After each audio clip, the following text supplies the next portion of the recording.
welcome all. On behalf of the Bombay City Civil and Sessions Court, Mumbai, I welcome our speaker, Shri Girish Kulkarni sir, Honorable President, Shri Bhaskar Saroy sir, Honorable Vice President, Vishal Ingole sir, and all my colleagues who have gathered here to listen to the lecture of Advocate Girish Kulkarni sir. I request our President to present the bouquet to our speaker.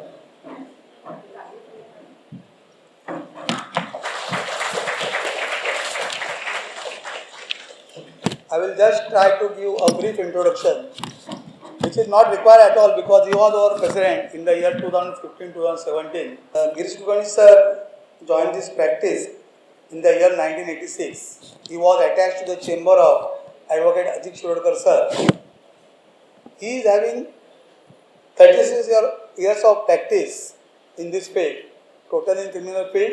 He has conducted many trials and many matters also, wherein he got some good results. I don't want to name because I know I appear for it along with him in some matters. So it's a proud moment for our bar. Also, he got this gown as a senior counsel from the High Court Bombay. And he was also appointed as an amicus curiae by the Honorable Bombay High Court, where he has represented the economically disadvantaged litigants, which include under trials convicted prisoners. And he is having a vast experience of cross-examinations, arguments, even discharge applications in High Court and even in Sessions Court also. I will now request him to come to the dais and address the lecture series. Thank you very much. Dear friends, year 2023 lecture series of D.H. Parikh. Probably I think I am the last speaker in this. Tomorrow is one. Okay. So we hope, I intended to say that this is the last lecture so that we don't have to really think much about it. But anyway, the fact for the day or the thought for the day is the lecture of mine on criminal trials. For the last 3 days I was thinking, what is now I have to talk about a criminal trial? I was myself put on a trial. So what to say? What to tell them? Most of the people probably know better, but maybe because of my grey hair you thought that I should be here and you are on the other side. So with this we will proceed. I will try to concretize the whole situation about the 3 acts which basically for trial. For trial, if you are practicing on criminal side, it is Code of Criminal Procedure also equally. But the basic as far as trial is concerned, the moment you touch that, it's going to be the Evidence Act. 2 things. One, everybody should know as far as criminal trial on the evidence side is concerned is about the 1, may presume, shall presume, and concretively proved presume. So this section 3 talks about what the ultimate fact in issue, that is what is going to be taken into consideration. Irrespectively, everybody uses. The court comes to a conclusion, this is not a relevant question, please go ahead. Maybe to the prosecution, maybe to the defense. Invariably, the court tell you, no, this is not relevant, go ahead. It is presumption, mister, that's all right, go ahead. Where is it coming from? So therefore, the definition itself on this is, the fact can be presumed, shall be presumed, or concretely said to be presumed. So what is that? So this white hair may have some white matter in the brain, so therefore you may presume. But the one who is recognized as far as the knowledge on that subject is the one, it can be taken if it is said to be, it shall be presumed that he is the one who has been accepted by these authorities and therefore it shall be. Then the third one is the third issue is about accepting it. On these two issues is this section 3 talks about. Now, after that the probability will start. Entire section or the chapters in the Evidence Act is basically, it's very difficult to conclude, but anyway I'll try to. Basically you can see is one is the oral evidence, second is a documentary evidence, and third the kind of, if it is oral, how it is to be proved by way of putting the concerned witness, and documents if to be proved, how to be proved. And again a category in the documentation is one, a private document and a public document. What is a public document? Ultimately a public document is a document which under the law or by a statute is required to be maintained. So therefore those such documents which exist by way of a law which are required to be maintained, the secondary evidence of the same can be produced. So the primary and secondary evidence, this is the distinction.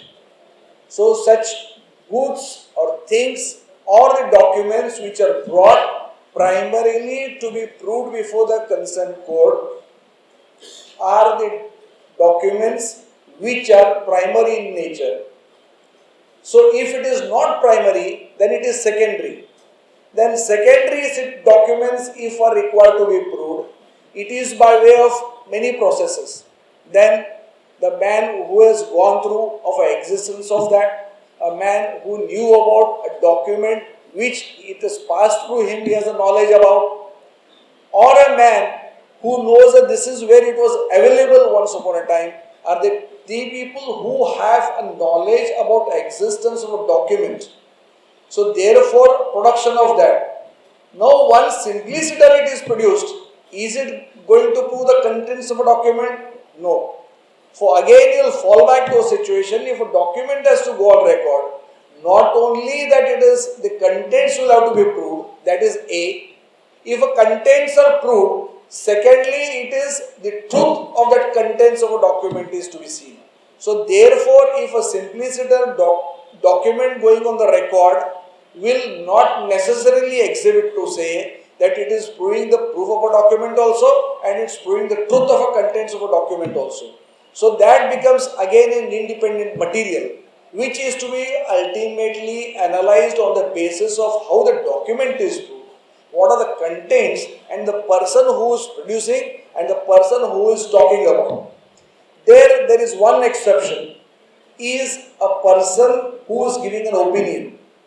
This is an exception. A doctor may not be a part of the documents, but still he can open about what the contents of the document are. Except this version, as far as proving of a document, rest all will happen only a person who has a knowledge about existence, who has been a party for execution of such a document will have to ultimately prove. Now, the question is proving of a document. As far as the criminal side is concerned, since I all practice on the criminal side, I can put it on how. How this happens is, either these documents are taken in a panchnama or by way of a statement recorded under 161 of the concerned CRPC. Therefore, that statement which exists talks about the contents of a document which either that man is giving, or he will simply produce to say that this is a document which is part of my record, existed, and I am responsible for the creation of this document. So therefore there is something available to you. Or if it is seized under a panchnama, it is done before the independent parties. Once it is done before independent parties, those independent parties will come and say that this is a panchnama which was performed, I was called, I don't know even the contents of this, but these were the things which are seized. Ultimately, this going on the record only for the purpose of a production, then again you fall back to a situation to say that the contents still will have to be proved. This is one part of it. Then the second part of it, the panchnama itself is to be proved. I'll give an example of a Panchanama if it is to be proved in a case of where a criminal trial happens. In a criminal trial, many times or on many occasions, it is a statement which is made otherwise which is non-admissible while made before a concerned officer. That's hit by section 25 and 26 of the Evidence Act. But section 27, which gives a kind of a protection to an extent to say that to an extent what is to be recovered at the instance of that man who's making a statement before the panchas is to that extent section 25, 27 gives them a qualification to look into that kind of a, though the person might say that I have committed a murder of Mr. X, but however, that will not be taken into consideration because that's not an admission, it's not permissible in law. So therefore, what is permissible is in the extent in that if he makes a statement with that weapon which I have kept it at so and so place, only the place, the identification of that weapon or to an extent of whatever that information while in custody he gives it, a thing which is produced is only to that extent is made admissible. So this is an exception otherwise to whatever an accused makes it as a statement before the concerned investigating authorities. To that extent there is a modification to this to admit that kind of a document. So therefore this Panchanama which is created for the purpose of taking it as a material for the trial is concerned, to that extent that becomes a corroborative piece of material to the rest of the evidence which has come on the record. Now in the trial if you see, there are two types of witnesses. One, those who talk about the primary material which existed who are eyewitnesses. Two are the persons who give the circumstantial evidence. Three are the people who are aware about the factum of happening of such a situation. So if chain of things are to be seen, who are eyewitnesses? Eyewitnesses are one who have actually seen the incident happening. Simple. So once if a person comes before the court, if his statement is accordingly recorded on 161 or maybe 164 as the case may be, that person who comes before the court on oath gives the same which is called as a deposition, what as a statement which is given. That statement which is given to the concerned investigating officer is divided into three parts. One, it is examination chief, that is what the prosecution when a witness comes in box is the one who gives. Second is the cross-examination, that is what the defense puts in to disprove what he intends to say. And thirdly is the re-examination if any. If examination chief and the cross-examination is complete, if there is any ambiguity either in the cross-examination or in the examination chief, to that extent there can be to that extent the ambiguity which is there. For the clarification of the ambiguity, there would be a possibility of a re-examination, and that re-examination that exists completes the evidence part of it as an evidence of a particular witness. So this is what is an evidence. Evidence consists of three parts: this chief, cross and re-examination. So therefore this is the material. And then comes the next, the witnesses who talk about the documents, contents of the documents, or if it's in a case of a CRPC, if you have to talk about, if it's a state where a case of a murder is to be proved. The murder, if it is to be proved, then there are eyewitnesses. There are circumstances. Which are those circumstances we are trying to talk about? Those circumstances, maybe a CDR may be produced. This is the call data records.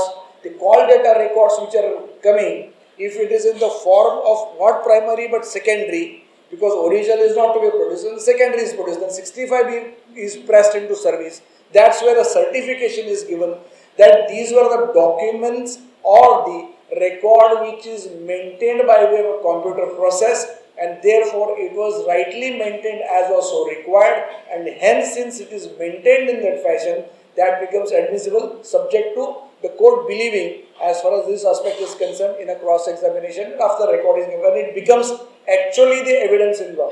When would it become an evidence in law? That is only after chief and cross, and if any re-examination if exists, otherwise chief and cross will make it a complete evidence in law which can be looked into. So therefore this secondary the circumstantial evidence for which is some cases like this, all I said is about the records of the telephonic conversations, records of some other process and the medical records, such evidences which are coming, which will be as a part of the record, or a man supposedly has taken a vehicle from somebody, the factum of he having taken a vehicle on rent or bought it on rent, and if the material is to say that he is the one who somebody came, unknown man came on a motorcycle and shot and went away, so that purchasing of a vehicle presumes, as I started with to say that it is the presumption which follows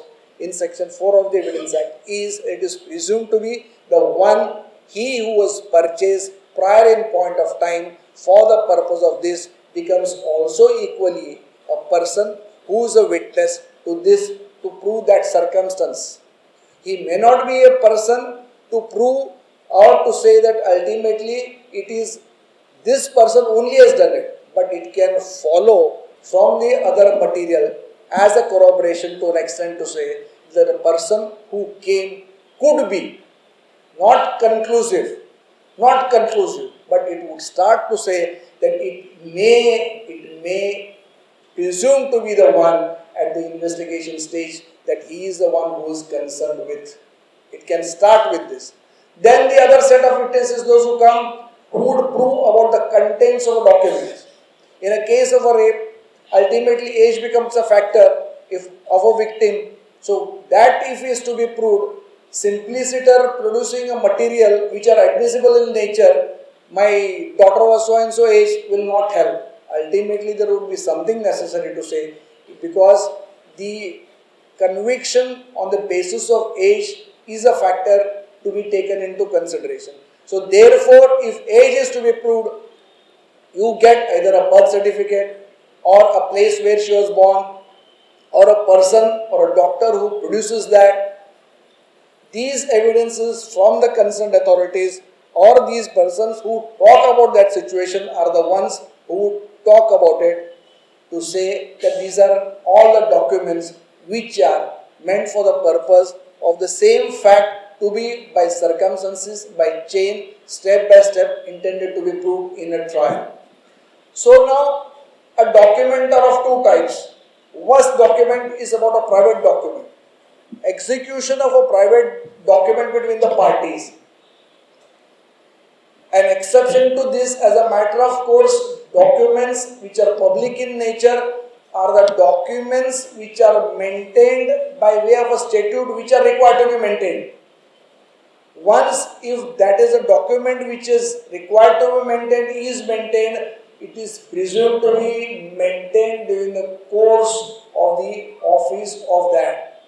So by virtue of that, this becomes a primary document, and therefore any such copy certified by the concerned authority who intends to prove, he gets a presumption to say there is something like a presumption which is required to be believed, subject to cross-examination, subject to any mistakes in that execution of a document, or if any. But otherwise, by and large, it is taken to be, if it is maintained in the course of a regular work under the statute as is required to be, it is said to be the one which is done.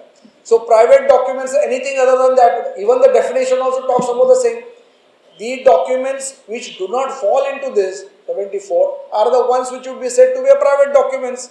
All any such documents which are created, executed either for the purpose of a business or for existence of anything for whatever their routine work or any such thing happening as far as their routine work is concerned, all the documents which are created or executed are the ones are from the private authorities. How do you prove it? One, the man who is the executor himself. Two, between the two parties, if it is existed, then any of those two parties will do it.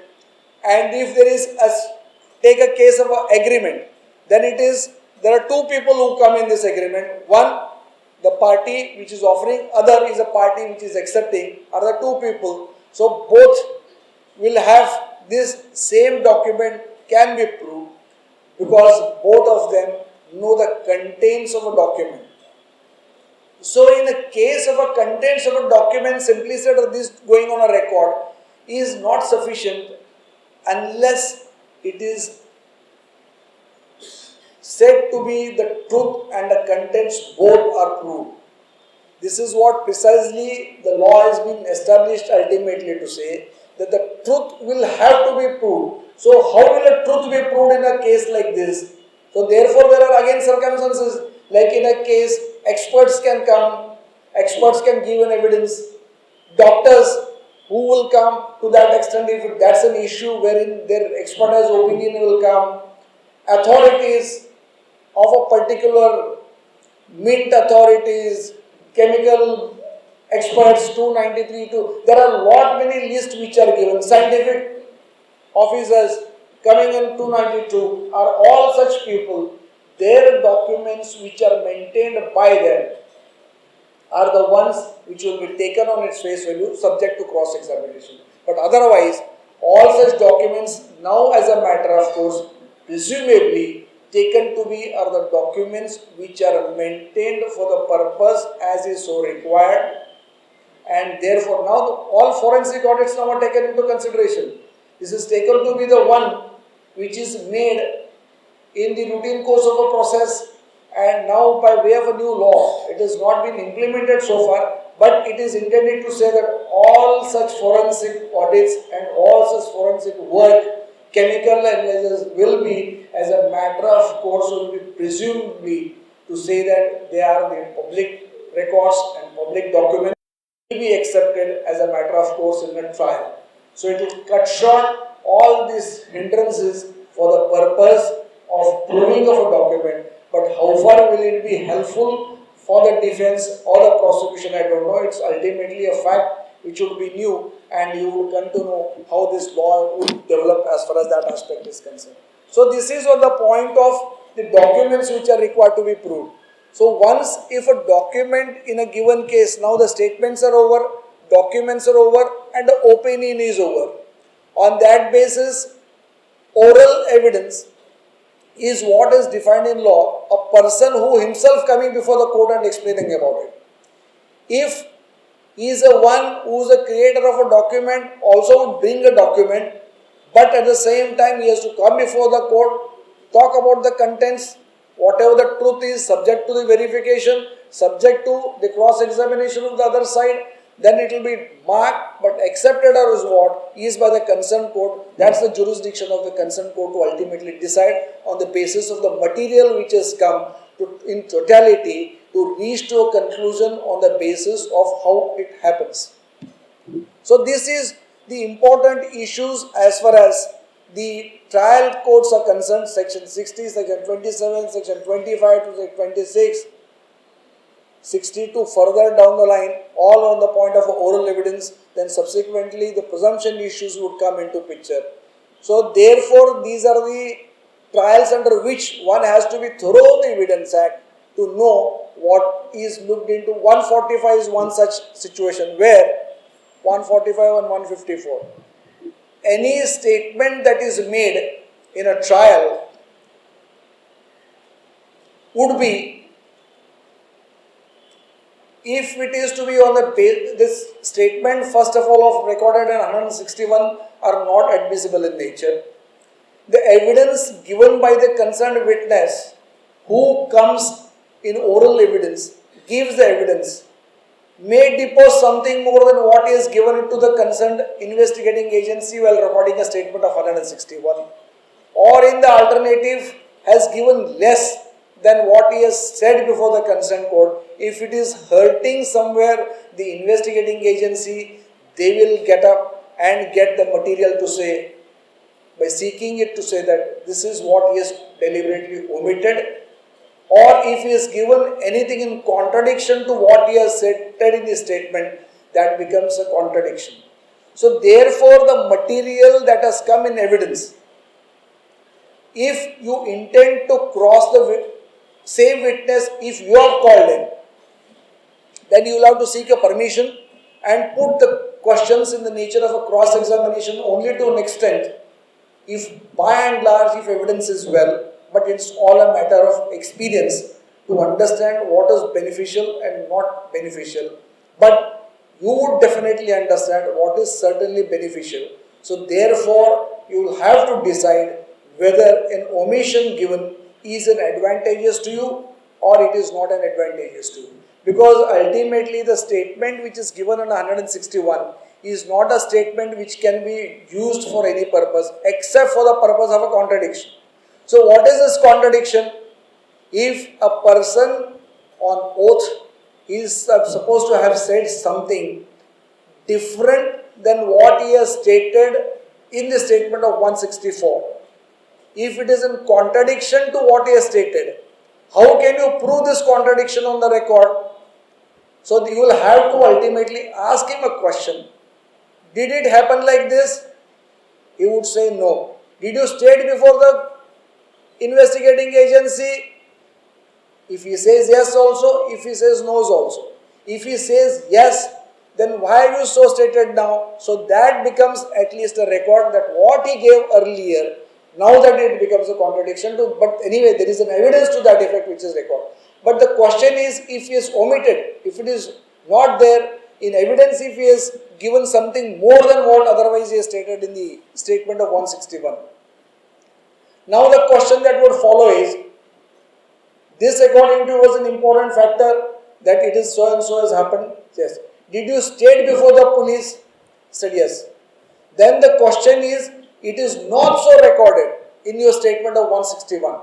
So therefore, that entire material what you stated now gets marked to that extent exhibit, and ultimately you put it, he would say that I have so stated before the concerned authorities, if they have not recorded, I don't know. So therefore, for the purpose of this to say that ultimately either he has stated, only you have to say, if he has not stated, you have to say, did it happen like this? And if it is stated that it is yes, I did state, if that is what is coming, then you have to say simply it as an omission, then omission get it as a contradiction and use it for the benefit. Merely because there is an omission, you have a right to take an omission is not the smart move to really do the cross-examination in that way. All you must do a cross-examination is to ultimately say that if it is an omission, you have to take it for the advantage of the betterment of the man whom you are defending, then what will help you to an extent to say that material which you want for your benefit, ultimately the moment a matter comes to you and having gone through the entire records, you reach to a conclusion that what defense you want to take. You know what the defense is. You know what to want to proceed further. You want to know where you want to reach. You want to know from this witness what you have to collect as a material. From this witness, what you want to destroy the evidence of some other witness who is existing. So then bring it to a level to say ultimately between the two, who is better to be believed and who is not to be better believed. So to that extent, the material is to be either brought or smartnet so requires to keep quiet, you may so too. But the question is ultimately in the event on the basis of the evidence, if you have to see what is beneficial to you, it all is based on the documents which are collected and the statements which are recorded. Now, let us see how this happens. Once the FIR is registered, statements are recorded, documents are collected, the entire statement record and the documents which are collected is collected and charge sheet is filed for the consent code, and that consent code, if it is punishable for more than some years, it is committed to the court of sessions by way of a law. If it is less than a particular number of years, it is tried by the concerned magistrate only. So therefore this is a distinction only to an extent to say the fact of law of evidence would remain same for everybody, either in the sessions or in the magistrate's court.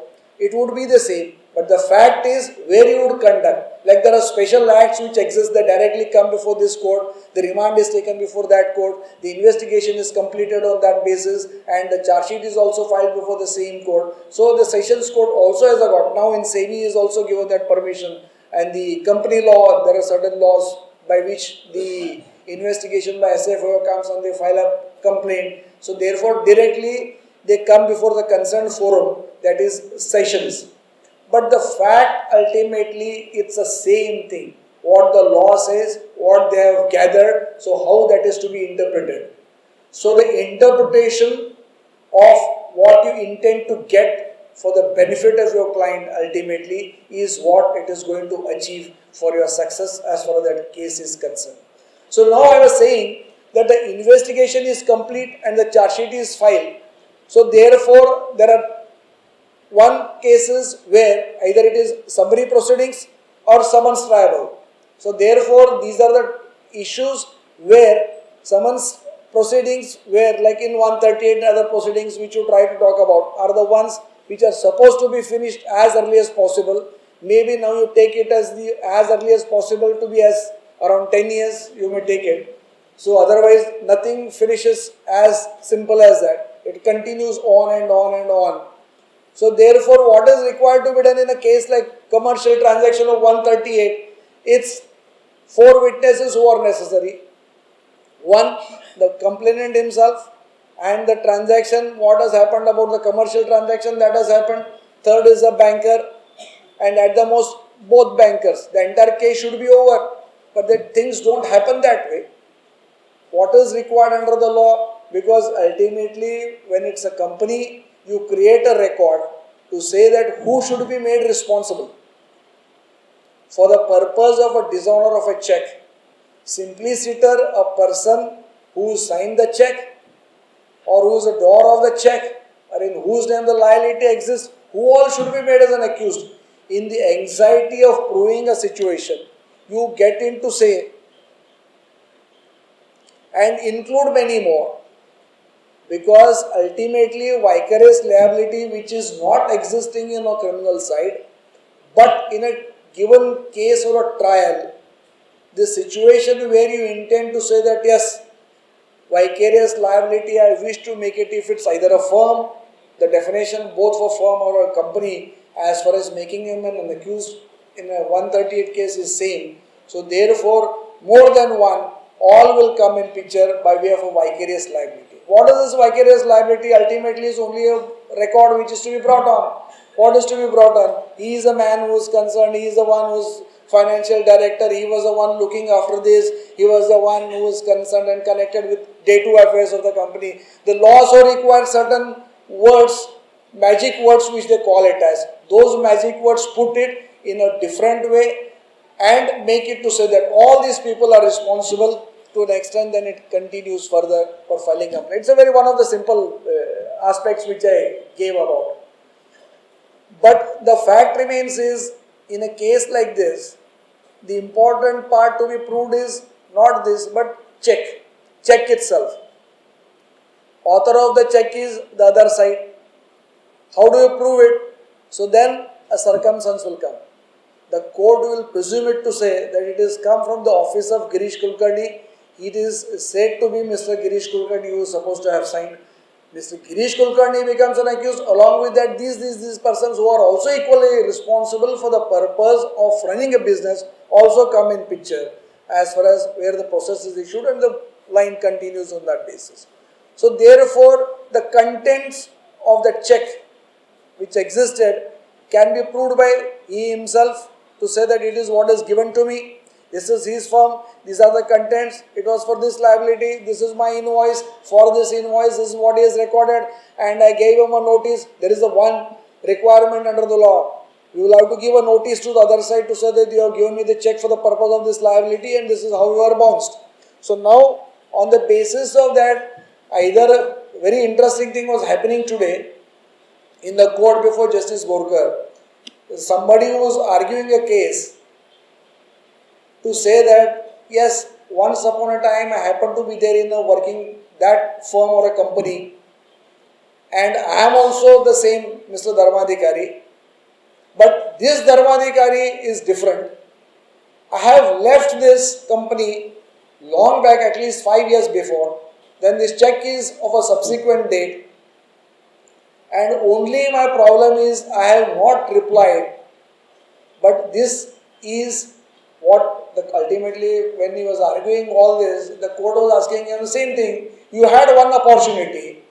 The notice was given to you. You did not reply.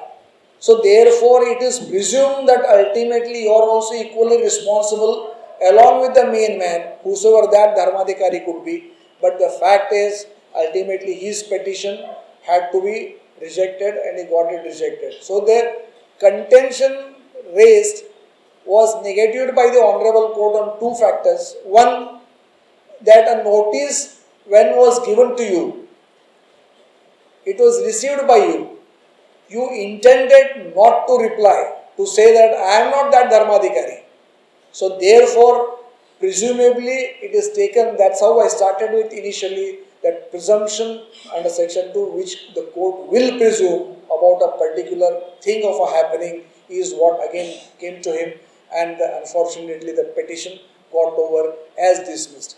So therefore, now the contents of a document, as far as the check is concerned, those contents will have to be proved. He would say that this is a check, the invoice is shown, in that context it is written, and that is he was given. I am using this case only to say that it is very easy to give the demonstration.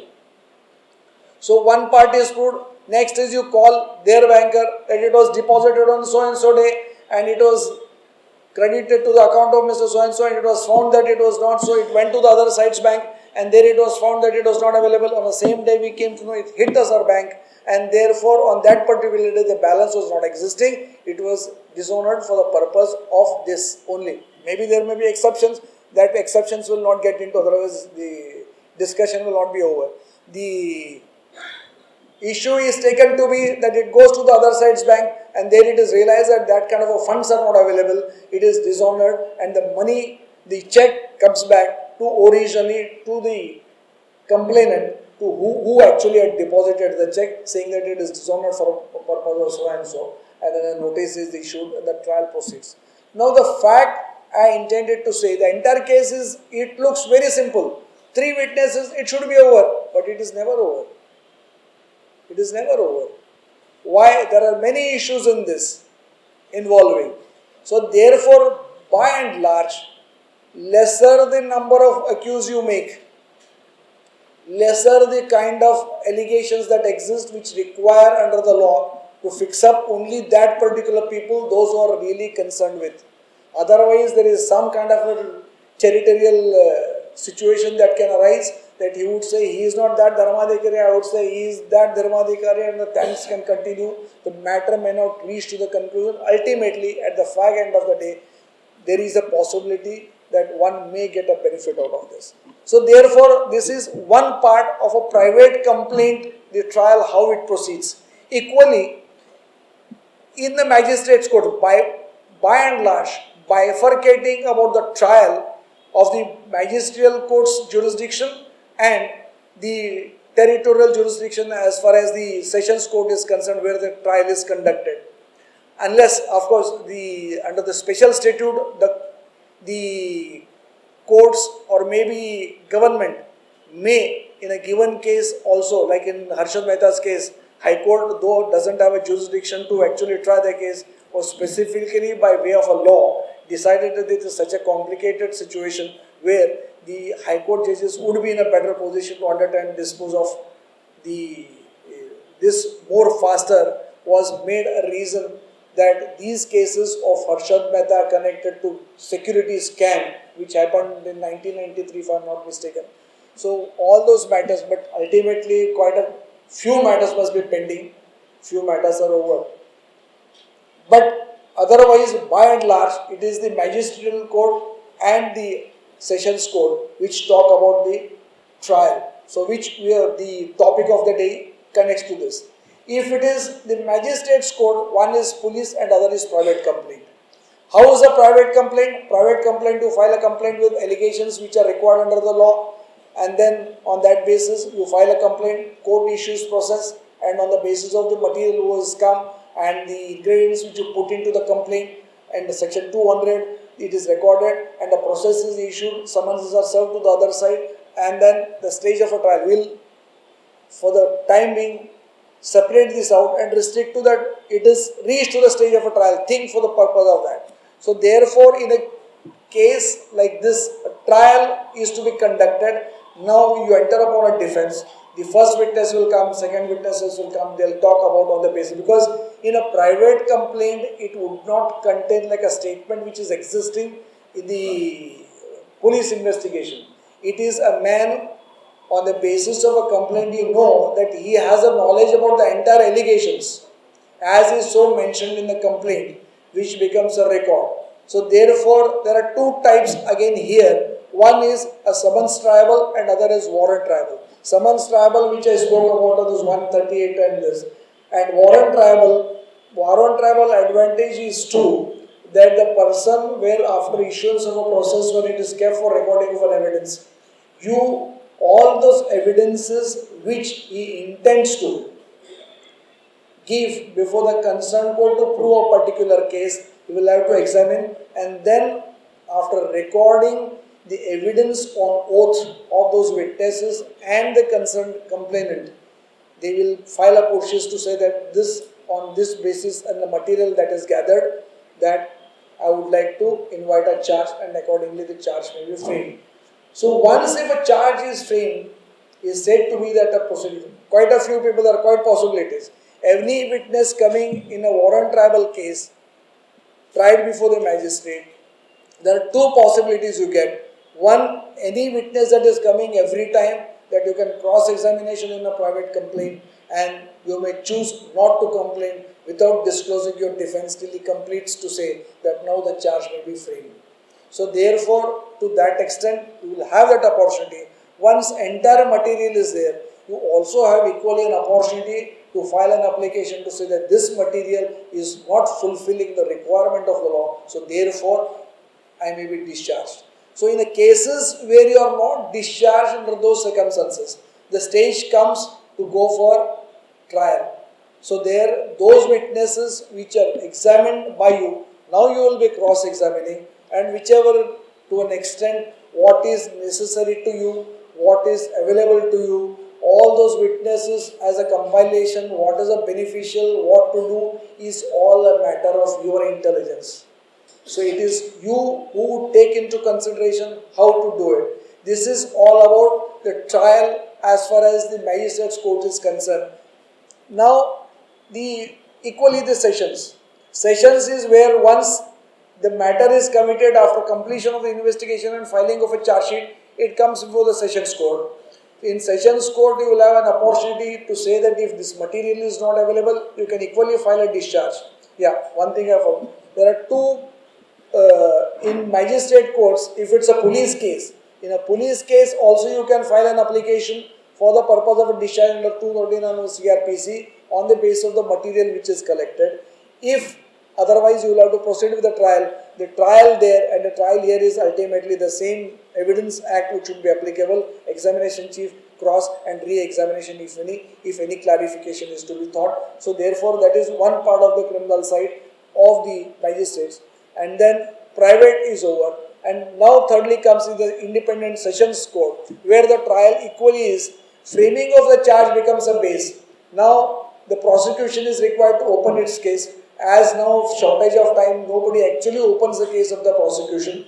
All they say is this material exists, kindly this is the charge, so kindly frame the charge. So otherwise, for all practical purposes, before in hand, whenever the case is to be committed, invariably we used to file an application for discharge, saying that it is so and so. It was also challenged before the Honorable High Court to say that till that stage is reached, where the prosecution has opened its case, how can you do it? But by way of a law, it is now settled that you can move an application before in hand and say that you may be discharged from a case. Now, if a discharge takes place, the question doesn't arise. If it doesn't take place, then the question is the charge would be framed. After framing of a charge, same is the position. Like as I said, examination chief and cross-examination of each of the witness and re-examination if any is left to be taken over. Then after the entire evidence is over, then there will be a stage where 313 would be done. 313 is where the courts put you circumstances which are within your knowledge by way of an evidence which has come on the basis of a question is put to you that PW number so and so says that you are the one who is responsible for him to do this. What have you to say? Same, it continues in the form of a questions. Though this is inadmissible to an extent to reach to a conclusion, but however, when there is enough material otherwise, this also can be looked into for the purpose of seeking a conviction to make it a double sure ultimately that when this was a circumstance under which it happened, these were the questions which existed, and therefore if you take this into consideration, there is a possibility of reaching to a conclusion. Though 313, if you see that Sarda's case, Manjushri Sarda's, where in that case, it was basically on a circumstantial evidence. Within those few years of marriage, wife committed suicide and husband was intended to be tried for murder and dowry theft and so on and so forth. It was a case of a total circumstantial evidence. And then in that case, for the first time, the law got settled to say that whether can these circumstances by itself be looked into. So therefore, the first time also equally, they said the chain of circumstances to reach to an irresistible conclusion that guilt and only the guilt. That is what was the framework which was introduced for the first time to say that yes, if you are going by circumstantial, all the circumstances by way of a chain are required to be coupled in such a fashion that it leaves no room to think of any other possibility, but only to reaching to the conclusion of the guilt of the accused is what it is going to be. So therefore, these circumstances, though in 313, I'll tell you in my personal experience in one of the matters, when I was with my senior Adv Girish, there was a trial where in union rivalry, two people in a chemical factory were trying to fight it again for the purpose of some why are you joining this group, why are you joining that? It was Datta Saman's union and some other, I don't exactly remember now. So therefore, there were around 23 to 25 accused in that 143, 145, 302. One of the allegations was that they made a fireball and threw it into a group where the other people were there in that workshop, and it blasted near the furnace and around 23 people died, and they were tried for all that factors. The case went on so well, and it was such around 60 witnesses were examined in that. Around 10 witnesses who were experts in chemistry, who were chemists working in that factory, the chemical factory. The best part of it is, after everything was over, our duty was to tell them this is the evidence, don't admit this, don't admit this, do it. And we said that don't admit anything, all you have to say is I have not done, I was not there, whatever you want to say, but don't admit the position. The court asked him a question that PW number 1 says that there were 23 people who had united together, it was an unlawful assembly which was formed, and you 1, 3, 7 and 4 threw the fireball. So around at least 10 came drunk before the court in the morning of that day for recording of this. One of them said, no, these 3 were not there, I was there. So this is how almost around 130 questions were put to him on the circumstances, Out of that 70 questions, almost like in this fashion, when the court also realized that this is the evidence kind of a thing which they are giving, they must take into consideration this and put more questions than what otherwise could have been that. And though they gave a benefit to most, otherwise where there was material, these circumstances were also pressed for the purpose of conviction, and there was a larger conviction. The matter went to High Court. High Court also confirmed on the basis of this. So, though necessarily 313 is not a base for your conviction, but can still become a base for the purpose to an extent what it can happen. So, this is what all is about the trial. So, the time factor is so short. Unless there is a specific section under which you have to deal with, it would have been more easier. Now that since it is overall about the trial, I conclude to say that this as a by and large is the entire aspect of the criminal side of the law on which I can talk about. Thank you very much, your friends. Thank you very much, sir. Fabulous lecture. And some concepts, your mind, some concepts are clear. Now, if anyone wants to have some question, they can ask them.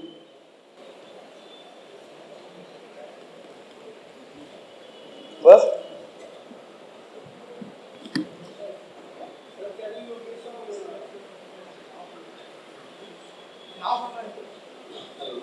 Advocate Girish, so can you give some light on how to prove the WhatsApp chats and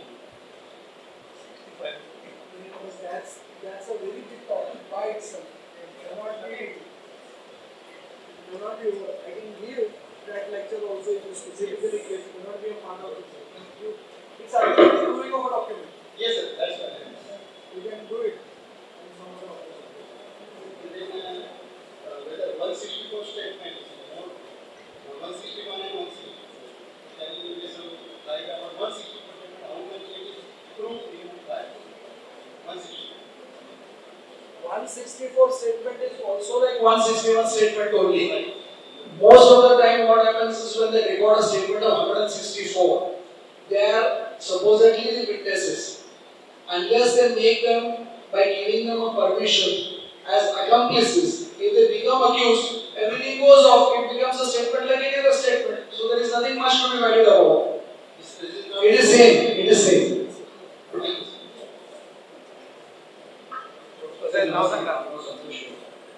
प्रश्न असा विचारायचा आहे की cross examination फक्त chit मध्ये तेवढंच घ्यायचं का चार्जशीटला हात लावायचा? Why cross examination is such a big art? Ultimately, you have to take into entire consideration of the material by doing a cross examination. What you intend to achieve for the benefit of your client, you can take it by only cross examination. Take that answer.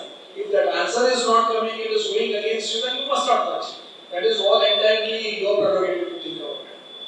Sir दुसरा असा मला प्रश्न आहे की 309 मध्ये जेव्हा एखादी व्यक्ती आत्महत्या करते आणि तो चिठ्ठी लिहून ठेवतो, मग ती चिठ्ठी लिहून ठेवल्यानंतर ती व्यक्ती तर हयात नाहीये आणि अशा वेळेला ती प्रूव्ह करणं किंवा त्याच्यामध्ये क्रॉस घेणं ही मोठी आर्ट आहे. Circumstantial evidence. That is only circumstantial. चिठ्ठीला हात लावायचा अरे मला पाहिजे ना. हे बघा काय फक्त चिठ्ठी हे काय चार्जशीट नसते तुमची. चार्जशीट मध्ये बाकीचे पण स्टेटमेंट्स असतात, बाकीचे सर्कमस्टन्सेस असतात, बाकीचे रिझनिंग असतात, काय कशा घटनामुळे झालेली आहे याच्यावरून तुम्हाला एवढं reach to conclusion how it doesn't fall into the category of that. आणि आता जे आपण म्हणाला 313च्या स्टेटमेंट बद्दल जे ॲक्टिव्ह स्टेटमेंट असते, ॲक्टिव्ह स्टेटमेंट मध्ये जेव्हा आपण संपूर्ण क्रॉस घेतो, अगोदरची क्रॉस घेतो, जे आपण केस कथन केली की तुम्ही पूर्ण मेहनत केल्यानंतर ॲक्युरेट चुकीचं स्टेटमेंट बोला आणि त्या चुकीच्या स्टेटमेंटमुळे पूर्ण केसवर परिणाम झाला, तर मग ती त्याच्यामुळे नाही झाला, त्याच्यामुळे कोर्टाला कळलं की असली घटना घडलेली आहे. त्यामुळे ते बाकीचं जे एव्हिडन्स होतं त्याच्याबरोबर त्यांनी तो ऍड करून त्याच्यावरती कन्व्हिक्शन दिलं. ह्याच्या फक्त त्या आन्सरमुळे नाही दिलं. तो जो आन्सर आहे तो आपल्या ॲप्रिसिएशन ऑफ एव्हिडन्स आहे आपल्या क्रॉस मधला, तो ॲप्रिसिएशन ऑफ एव्हिडन्स तो क्रॉस मधला जेव्हा धरणार आपण तेव्हा त्या ॲक्टिव्हची जी स्टेटमेंट आहे ती विचारात घेतात तेव्हा नाही नाही. Thank you.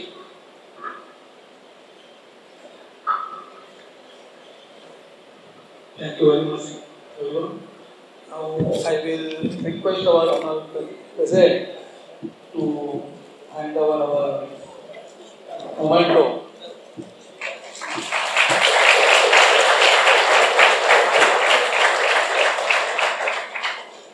Thank you very much.